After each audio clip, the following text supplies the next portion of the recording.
Bonjour et bienvenue dans l'émission Paroles de femmes. Cette semaine, nous nous adressons particulièrement aux jeunes couples. Ça fait moins de 5 ans que vous êtes mariés. Eh bien, cette série, toute cette série d'émissions sont pour vous parce que nous voulons vous aider à construire un couple qui va réussir, non pas juste pour 1 an, 2 ans, mais pour toute la vie. Parce que oui, on se marie pour toute la vie, n'est-ce pas? Heureusement. Heureusement. On se marie pour toute la vie, mais on voit que quelquefois, toute la vie, que ça commence par la première année, et la première année peut nous sembler être une éternité. Et on veut vraiment, cette semaine, s'équiper, s'encourager pour pouvoir construire de la bonne façon, parce qu'hier, on l'a vu quelquefois, les premières années sont des années surprenantes, et pas forcément en bien, où on peut vivre beaucoup de déceptions, de désillusions sur des petites et des grandes choses. Et puis au final, on ne prend pas le temps, ou on ne fait pas les bonnes choses pour construire de façon solide. Et puis après, les enfants arrivent. Il y a d'autres aussi, d'autres saisons dans la vie qui arrivent où on aurait besoin d'être vraiment fort, de s'être déjà construit. Et puis en fait, on l'a pas fait, ce travail. On n'est pas passé par cette étape de construction. Alors du coup, c'est comme ce que la parole nous dit, cette maison qui est construite sur le sable, il y a eu une tempête et la maison n'a pas survécu. Mais nous ne croyons pas que c'est votre partage. Et c'est pour ça qu'on fait ces émissions. C'est pour que vous puissiez construire votre mariage sur le roc. Et peu importe les tempêtes qui passeront, les tempêtes qui sont passées, votre maison, votre couple ne s'effondrera pas. Au contraire, il restera ancré, il restera fort. Et ce sera aussi un témoignage pour vos enfants, vos futurs enfants, un témoignage pour votre famille, pour votre entourage. Dieu est le Dieu des couples et le Dieu des mariages. Il aime le mariage et il a toute une panoplie de solutions à vous offrir, autre que de vous séparer. Alors vraiment, saisissez ce que le Seigneur veut vous dire tout au long de cette semaine. Si vous êtes un nouveau couple, un jeune couple, et que vous trouvez que c'est pas si facile que ça aujourd'hui, ne vous inquiétez pas, les choses vont bien aller, ça va s'arranger. Et vous allez pouvoir construire un mariage heureux. Yes. Amen. Et on disait hier, on parlait des surprises de la première année, peut-être, justement, de se mettre ensemble et tout ça. Et on se marie parce qu'on s'aime. Ça, c'est clair, en tout cas, je l'espère pour tout le monde, qu'on se marie parce qu'on s'aime. Et puis après, une fois qu'on est marié, il y a des surprises, des choses qui arrivent. Et là, comment on fait pour continuer? Et moi, on parle des décisions. Et moi, j'ai vraiment à cœur de dire qu'une décision qu'on doit prendre dès le départ, dès qu'on rentre dans l'appartement, dès cette première journée, c'est de prendre la décision de s'aimer. Et quand je dis prendre la décision de s'aimer, c'est sûr qu'on s'est marié parce qu'on s'aimait. Mais en fait, à un moment donné, l'amour quitte juste le point d'être un sentiment et devient vraiment une décision, en fait. En fait, c'est un engagement quand on aime. Et c'est pas juste un sentiment, parce que quand c'est un sentiment, ça part et ça vient. Ça peut être, ça fluctue selon les humeurs, selon la journée, selon ce que j'ai aimé, ce que tu as fait ou j'ai pas aimé. Mais lorsque je prends la décision d'aimer mon mari, lorsque je prends la décision d'aimer ma femme, c'est un homme qui regarde, c'est que maintenant, parce que j'ai pris cette décision-là, mais mon comportement va être guidé en fonction de cette décision-là. Donc, ça veut dire quand je vais parler, ma façon de parler, je parle avec amour. Même si je m'exprime sur quelque chose qui me frustre ou sur un conflit, peu importe, mais je parle pour construire. Quand j'aime, je vais parler avec amour. Quand j'aime, je vais réagir avec amour. Quand j'aime, je vais toujours être en mode de construire, en fait. Donc, ça veut dire que même quand tu auras une mésentente, c'est qu'on ne dit pas toutes sortes de choses parce que je ne veux pas te blesser. Je ne veux pas te redire à la face quelque chose que tu m'as dit il y a 2 jours en confidence pour te casser. Je ne veux pas te rappeler tes défauts. Donc, je parlais toujours en fonction que après tout ça, il faut qu'on dorme dans le même lit. Après tout ça, il faut qu'on mange ensemble. Et donc, vraiment, je crois que prendre la décision d'aimer, c'est vraiment une décision. Si aujourd'hui, vous êtes un jeune couple et vous vous rendez compte, en fait, que votre amour, des fois, vous avez l'impression que vous aimez moins votre mari une certaine journée à cause de quelque chose qui vous a énervé, c'est que vous êtes encore en mode amour-sentiment. Quand tu es en mode amour-décision, c'est stable, en fait. C'est vraiment, il y a une constance. Et donc, quand on est en mode amour, décision, c'est que des mots comme séparation, je vais te quitter, voilà, j'ai fait une erreur, des mots comme ça qui viennent blesser ne vont même pas sortir de notre bouche parce qu'on est en mode construction à chaque fois, en fait. Mais justement, Nadine, aujourd'hui, on a Emmanuel qui était venu sur le plateau de Paroles de Femmes et qui avait fait toute une série sur l'authenticité, une très belle série, qui nous a fait une vidéo pour nous encourager à construire notre couple avec nos paroles. Alors Emma, à toi la parole. Réussir son mariage, c'est un défi, c'est un vrai challenge et c'est une aspiration que je pense que nous avons tous. Alors ce qui est merveilleux, c'est que le Seigneur nous a laissé au travers de sa parole toutes les clés et tous les moyens pour avoir vraiment un mariage béni, un mariage heureux. Et aujourd'hui, j'aimerais vous parler d'une clé et de quelque chose de super important, c'est ce que nous disons. C'est le choix en fait de nos mots, c'est tellement important. Parce que la Bible nous dit dans Proverbe 18-21 que la vie et la mort sont au pouvoir de la langue. Ça veut dire qu'en fait, avec ce qu'on choisit de dire, on peut soit bénir, soit maudire. On peut soit bâtir, soit détruire. Alors aujourd'hui, j'aimerais vous encourager au sein de vos couples à bénir, à bâtir, à être vraiment cette personne qui va faire du bien avec ses mots. J'ai lu une super étude qui a été faite par un psychologue qui est même pas chrétien et pourtant il a découvert, il a trouvé que en fait plus on va avoir dans le couple des interactions négatives, plus on va donc se parler d'une façon négative, plus on va avoir tendance à divorcer. C'est fou, c'est incroyable. Donc ça veut dire qu'en fait les couples qui vont tenir bon, ce sont des couples qui vont parler de façon agréable, qui vont avoir des interactions positives. Il va même plus loin ce psychologue et il dit même que en fait, pour 5 interactions positives, il faut une seule négative. Ça veut dire qu'il faut 5 fois plus de positifs que de négatifs pour pouvoir réussir son mariage. Pourquoi ?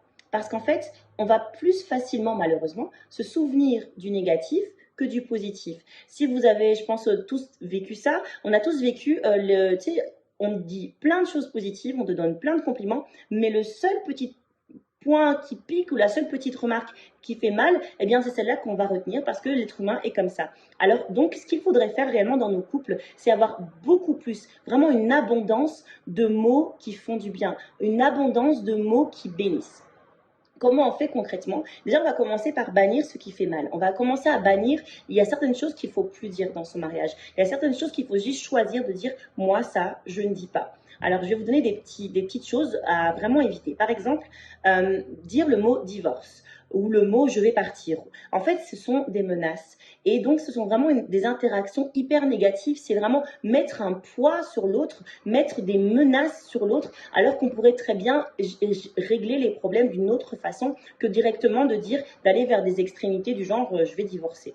Une autre chose qu'il faut éviter, ce sont toutes les généralisations. Tout le temps, tu es tout le temps comme ça, ou tu fais toujours ça, ou tu n'es jamais disponible pour moi. Donc, c'est des choses qu'il faut bannir parce que les généralisations, c'est réellement aussi des condamnations. Donc, évitez de condamner, de généraliser. Votre époux n'est pas soit complètement mauvais, soit complètement bon. On a tous nos défauts et nos qualités et essayez vraiment de voir le bien, de voir ce qui est bon en lui. Une autre chose qu'il faut éviter, c'est la comparaison. Et une comparaison qu'on a tous tendance à faire, c'est la comparaison avec le père ou la mère de notre conjoint.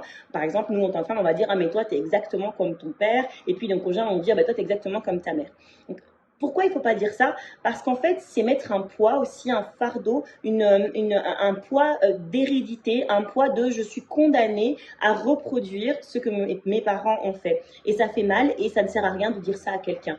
Alors, une autre chose aussi qu'il faut vraiment éviter de dire dans son couple, c'est tout ce qui est en fait tout ce qui va être des paroles en fait qui parlent beaucoup du passé. Vous savez, dire oui mais avant c'était mieux, oui mais avant t'étais plus gentil, ou avant ou quand on s'est rencontrés. Non, écoutez, si réellement vous avez cette nostalgie des temps passés, vous savez cette nostalgie de ces temps merveilleux qui étaient les temps du début, voilà, les temps de la lune de miel, eh bien ne tient qu'à nous, ne tient qu'à vous de revenir vers ça dans le sens où reconquérir l'autre et rebâtir et ranimer cette flamme. Donc vraiment, je vous encourage aujourd'hui à parler d'une façon positive, à dire ce qui est bien. La Bible nous dit aussi dans Proverbes, et je l'ai pris ici dans Proverbes au chapitre 16, au verset 24, que les paroles agréables sont un rayon de miel. Elles sont douces pour l'âme et salutaires pour le corps. Alors vraiment, apportez du miel, apportez de la douceur dans vos foyers, apportez de la douceur dans vos couples, mettez du miel dans vos mots et faites du bien. Que Dieu vous bénisse.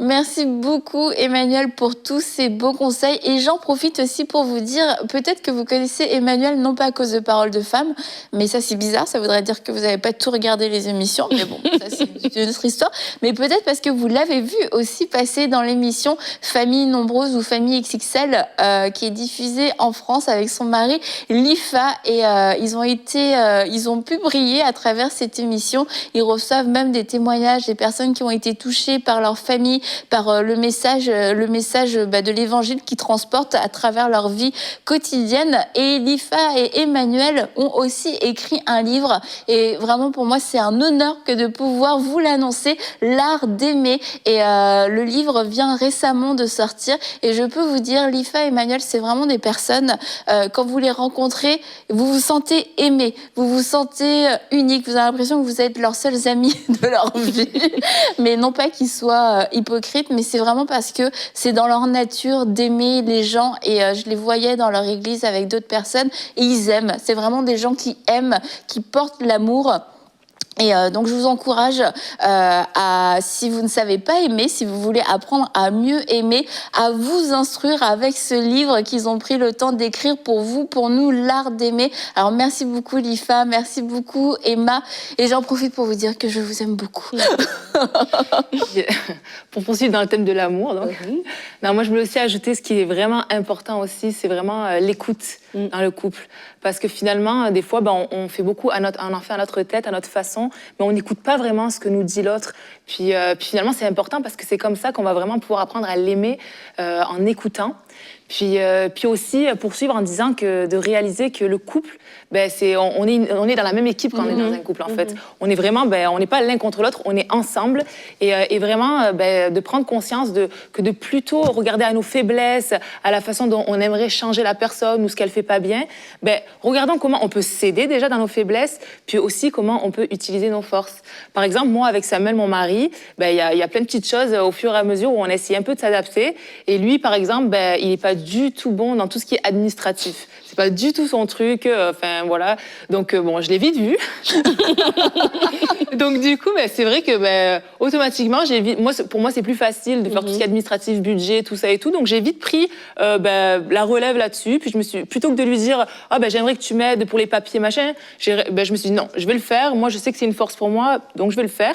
Et lui, à côté de ça, par exemple, ce que j'apprécie énormément, c'est que depuis toujours presque, sauf quand mes enfants étaient vraiment bébés, mais il se lève pour mes enfants. Et ça, je trouve vraiment que c'est une grâce. Il se lève pour mes enfants. La nuit, vos enfants. Pour mes enfants. Il se lève pour nos enfants. Désolée, Sam. Et en fait, c'est vraiment une grâce pour moi parce que lui, il se rendort comme ça. Mais moi, je mets vraiment beaucoup de temps pour me rendormir. Donc, en fait, pour s'aider, il dit, écoute, moi, je vais me lever. Merci Seigneur, maintenant, il grandit, donc il se réveille moins. Mais voilà, c'est des petites choses comme ça qu'on essaie de mettre en place pour juste s'aider, puis se rendre la vie plus facile, quoi. Mais toi, tu as conscience que tes enfants vont arrêter de se réveiller la nuit, mais que toi, tu vas continuer de faire les papiers. Il a choisi la bonne part.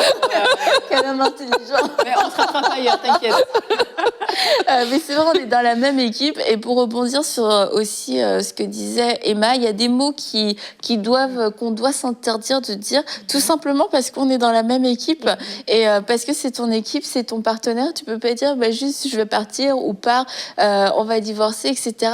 C'est des décisions en fait à prendre, de renoncer à des façons de penser qui nous amènent aussi dans certains discours, dans certaines paroles, parce qu'on a beau dire oui, c'était sur le coup, etc. Mais n'empêche que si à chaque dispute, c'est tout ce temps ce qui revient, dans ces cas-là, autant divorcer, moi je vais partir, je vais te quitter. Au fur et à mesure, ça crée comme une possibilité, même si la première fois, peut-être on l'a dit vraiment sous le coup de l'énervement, mais c'est d'être discipliné et de vous interdire, vraiment de vous interdire de dire ces mots pour fermer la porte, non pas parce que j'ai dit divorce, forcément ça va m'arriver, ça c'est de la superstition, mais pour être intelligent en fait. À chaque fois que je parle de divorce, en fait, j'ouvre une porte. À chaque fois, ça me fait penser, oui, ça pourrait être une option. Regarde, si je partais, finalement, tu y penses 30 secondes la première fois, tu y penses 1 minute la deuxième fois, tu y penses 5 minutes la deuxième fois, 10 minutes au bout de la 10e dispute. En fait, tu as déjà un plan. Oui, en fait, c'est bon, je pourrais partir, c'est vrai,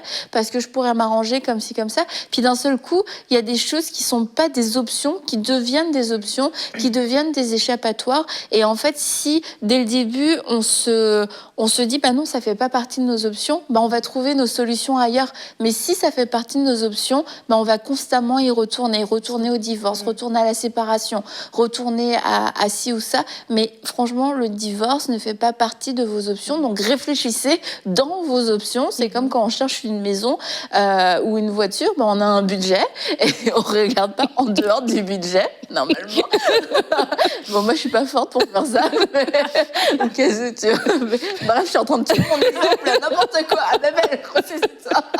Mais si le divorce ne fait pas partie des options, c'est ça, on va trouver des solutions. On reste ensemble. Et puisqu'on reste ensemble, comment est-ce qu'on va faire pour que ça fonctionne? Mais si le divorce revient constamment, au final, à un moment donné, ça va être vraiment une option qu'on va considérer. Et ça va même comme apporter un certain soulagement de se dire, je peux partir, il peut partir. Ça peut se terminer. Et après, tu n'as même plus envie de te battre parce que tu as cette option d'abandonner. Ouais. Et excuse-moi. Non, j'allais juste vite faire rebondir, puis aussi de réaliser qu'à chaque fois qu'on dit des mots comme ça, c'est comme on pousse la limite en fait, et on peut toujours aller plus loin.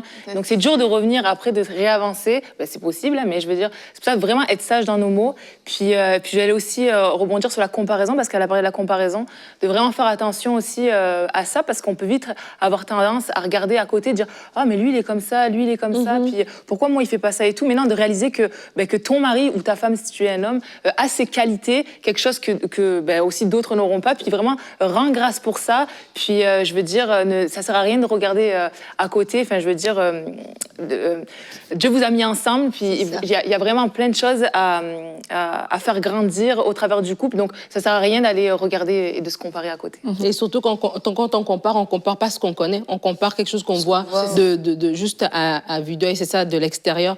Mais je voulais aussi parler parce qu'elle a parlé de la mort et la vie sont au pouvoir de la langue et de l'importance des mots. En fait, quand on parle de prendre la décision de construire son couple, moi aussi j'ai envie de parler de l'importance d'honorer dans notre façon de parler. Tu as dit par exemple, il y a des mots qu'on ne doit pas prononcer comme divorce, etc.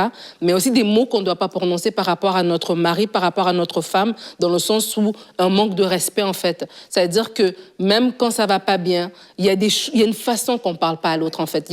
On n'insulte pas, il y a des mots qu'on dit pas, tu vois, parce qu'il y a des gens aussi comme ça quand vous êtes, surtout vous êtes jeune, vous êtes au début de votre mariage, vous vous aimez passionnément, mais vous avez l'impression que vous avez assez d'amour pour vivre 3 générations, tu vois. Donc du coup, c'est pas grave, on s'est disputé, parce que des fois vous avez eu une grande dispute, mais après la réconciliation elle est tellement forte, c'est comme si ça n'est jamais arrivé, que tu penses que on peut toujours tomber, on va se relever, mais c'est comme un verre, à force de le jeter par terre, il y a des fissures, puis après à un moment donné, le jour qui va casser, tu vas dire mais c'était juste une petite chose, mais c'était la goutte qui a fait déborder le vase. Et donc c'est important, prendre des bonnes habitudes dans son couple, c'est prendre l'habitude de parler avec honneur, de vraiment avoir le respect. Moi je me dis, vraiment ça nous garde, parce que même quand il y a un moment d'éclat, il y a, comme tu dis, un énervement, mais même à ça, il y a des choses que franchement, moi là, il y a des choses qui ne pourront jamais sortir de ma bouche parce que c'est même dans mon inconscient. Et donc vraiment, j'encourage les femmes à parler avec respect, parce que la Bible dit que la femme respecte son mari, et je crois que ça a été dit à nous-mêmes, parce qu'une femme qui ne respecte plus son mari, dans sa tête, à un moment donné, ça va sortir dans sa bouche, et quand ça sort dans sa bouche, à un moment donné, ça va se refléter dans son comportement. Et donc vraiment, en tant que femme, toi-même, tu es la première gardienne du respect que tu dois avoir pour ton mari, par rapport à ta façon de lui parler. Oui, c'est ton ami, oui, c'est son chéri, oui, c'est quelqu'un avec qui tu es en intimité, mais ça n'efface pas le respect, en fait, que tu dois avoir pour lui. Et je veux rebondir sur l'insulte. Ça, c'est vraiment... En fait, il y a une ligne à tracer. Et il faut se mettre d'accord. Il y a des choses, on ne le fera jamais. On ne veut jamais traverser cette ligne, peu importe ce qui arrive, peu importe l'état de douleur, même de la gravité, parce qu'on a cette responsabilité de garder notre cœur. Et si on franchit cette ligne, on sait qu'on est vraiment en terrain hostile. Et le fait de s'insulter, d'avoir des insultes, de la violence physique, jamais se dire non, jamais il y aura de violence physique, jamais je lèverai la main sur toi, jamais je n'insulterai de la violence verbale, des vraies insultes, mais aussi des mots forts, des mots blessants, etc. Il y a des choses, on sait que ça se dit pas. Des choses, la manière de parler, qu'on va pas dire à son mari de se taire de la mauvaise mais il y a vraiment des mots, des façons de parler, des choses, se dire non, ça, je refuse de le dire. Autre chose aussi, c'est parce que ça, c'est sur l'insulte, c'est comme la violence. Pour moi, tu ouvres la porte et puis une fois que tu le fais une fois, tu le fais deux fois.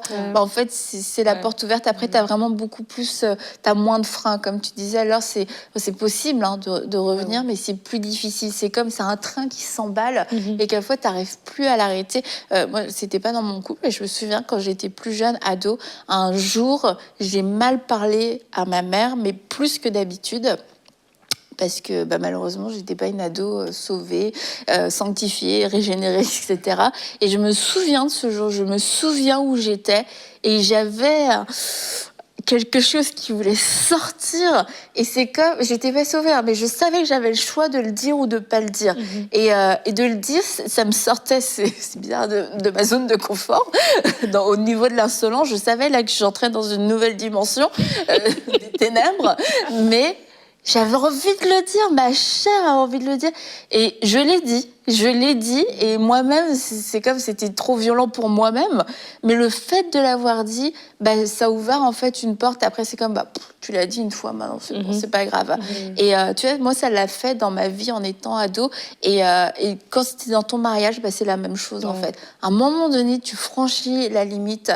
C'est maintenant elle est franchie, que veux-tu? Et puis c'est comme t'as plus de limites, t'as plus de freins, et c'est là où on perd complètement le contrôle et on se retrouve à devenir une femme qu'on n'a jamais voulu devenir, une femme à qui on ne ressemble pas, mais c'est parce qu'on a ouvert une porte. Donc si vous n'avez pas ouvert cette porte, si vous n'avez pas franchi la ligne, déjà la première chose à faire, c'est d'établir cette ligne, de dire je ne la franchirai pas, et puis d'être discipliné. Et comme tu dis, Nadine, ça va nous garder parce qu'on va s'en souvenir.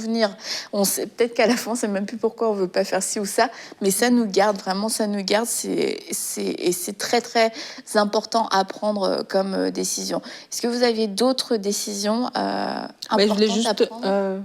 Je voulais juste dire par rapport à ce que tu dis, en fait, c'est que la différence, on a dit hier par rapport aux statistiques et tout ça, le cap des 5 ans, la différence, en tout cas, moi, j'ai vu en observant les gens, entre un couple qui a 30 ans de mariage heureux et un couple qui s'est séparé, c'est juste en fait des stratégies qui ont été mises en place. Les gens qui restent mariés toute leur vie, c'est pas parce qu'ils s'aimaient plus que les gens qui se sont séparés. Ou que c'était plus facile. Ou c'était plus facile. C'est qu'ils ont pris la décision au quotidien. Ils ont pris des micro-décisions et des grandes décisions aussi. Mais c'est en fait, c'est dans la gestion. C'est la gestion qui va faire est-ce que mon couple il va s'éteindre ou est-ce que mon couple il va grandir en fait. Et c'est tout simplement ça. Et vraiment, c'est juste pour encourager les gens parce qu'il y a peut-être des personnes qui, oui, peut-être que t'es quelqu'un, tu parlais dans une époque où tu n'étais pas sauvé. Peut-être qu'il y a des femmes, elles ont été sauvées récemment ou bien, elles sont encore dans le processus. Et tu es peut-être une personne avec un tempérament plus vif et tout ça est en train d'apprendre à gérer ce tempérament et tout. Et tu te dis, est-ce que mon couple il va mourir? Non, ton couple va pas mourir si à partir d'aujourd'hui, tu prends ces bonnes décisions de construire en fait. De te dire que c'est pas parce que tu aimes, c'est pas l'amour qui va vous porter. Oui, l'amour est là, mais l'amour doit être accompagné d'autres ingrédients. Et c'est ces décisions au quotidien qui vont bâtir ton couple. Et une des décisions que je voulais parler aussi, c'est la décision de pardonner. De pardonner, ça c'est vraiment important. Un couple, oui, des fois, on va se frustrer, et Laure va en parler, je crois, demain ou pendant la semaine, des petites choses qui peuvent faire qu'on peut se frustrer. Mais ce que je veux dire, c'est tellement important de pardonner. Parce que, encore une fois, moi, j'ai vu des gens qui se sont séparés après 30 ans de mariage, mais les reproches, c'était des reproches de 1982, mais tu te dis, mais attends, mais pourquoi? Parce que c'était toutes ces petites choses-là qui ont été gardées, et l'ennemi est un fin manipulateur. Il va médire ton mari dans tes pensées en te rappelant tout ce qu'il avait fait et faire un fil conducteur. C'est comme s'il n'y avait jamais rien de bon qui s'est passé, et tu te rappelles que des mauvais moments, et là, ça fait comme une phrase, en fait. Parce qu'il a pris ce moment, et ce moment, il a fait un amalgame. Et c'est pour ça que c'est important pour nous de pardonner, que la colère, le soleil ne se couche pas sur notre colère, de vraiment avoir l'habitude de pardonner. Même si on n'a pas encore bien réglé, même si on n'a pas encore bien arrangé, mais au moins on s'est pardonné déjà. On va dormir, on va s'en reparler plus tard quand on sera mieux disposé pour discuter parce que c'est un gros dossier, mais je t'aime. On va être ensemble, on est unis, on est une équipe, comme Laure l'a dit, on va continuer, on va construire, on va continuer, mais pardonner au quotidien, c'est vraiment important. Et Ouais, non, c'est ça. Et j'allais juste dire aussi que c'est vrai que finalement, l'ennemi, c'est quoi qu'il veut? Il veut détruire les couples, quoi. Il faut vraiment être attentif à ça parce qu'il va chercher la moindre petit truc, comme tu dis. Vraiment, des fois, c'est rien, pour justement qu'on soit juste distrait par ça, puis que ça vienne nous affecter, puis que ça monte. Puis n'oublions pas que, voilà, restons focalisés sur le but ultime du coup, voilà, que Dieu veut qu'on soit ensemble et qu'il a vraiment des projets pour notre couple ensemble, des choses à accomplir pour son royaume, et individuellement et ensemble, puis vraiment rester focalisé là-dessus. Puis j'avais juste aussi une petite décision aussi à prendre qui est un peu plus light, mais quand même importante que de ce qu'on a dit, c'est prendre du temps ensemble. Je sais que ça peut paraître évident, prendre du temps ensemble, dans mari et femme, oui, mais mine de rien, même si on parle des premières années de mariage, on peut vite arriver dans le mariage, puis après commencer chacun à faire ses trucs, que ce soit au travail, nos activités, voilà, tout fait. Plein de choses. Et en fait, vraiment, je sais que nous, avec Sam, en plus, dans le ministère, ce qui est un peu plus, des fois, délicat, c'est qu'il n'y a pas vraiment d'horaire. Donc, tu sais, tu n'as pas vraiment le travail, ça peut être un peu n'importe quand. Donc, du coup, c'est vraiment se mettre des plages horaires, de se dire, là, on va se prendre du temps ensemble, on se fixe ça dans l'agenda, parce que sinon, on va faire nos affaires. C'est pas qu'on s'aime pas, qu'on veut pas passer du temps ensemble. C'est juste qu'on est pris par la vie, par ce qu'on a à faire et on oublie. Et ne négligeons pas ces temps-là, parce que c'est comme ça qu'on se soude, qu'on s'aime encore plus, qu'on apprend encore plus à se découvrir, et c'est vraiment important. Et qu'on peut aussi se retrouver, parce que quand on se perd de vue, c'est là où on oublie aussi pourquoi l'autre il est génial, parce que juste en se croisant, c'est facile de voir c'était pas fait, ça encore. Puis en fait, quand on a le temps d'avoir un temps de qualité ensemble, ça vient aussi apaiser certains conflits, ça vient mettre un baume sur certaines blessures qu'il y a pu avoir, puis expliquer des incompréhensions qu'il y a pu avoir, et on peut se retrouver au bout de 10 ans sans avoir jamais pris le temps ce temps de qualité, et puis encore une fois se retrouver comme des étrangers. Et dernière chose, une décision, il y a plein de décisions à prendre, mais une dernière décision peut-être, c'est aussi de ne pas vous autoriser à ne pas dormir ensemble.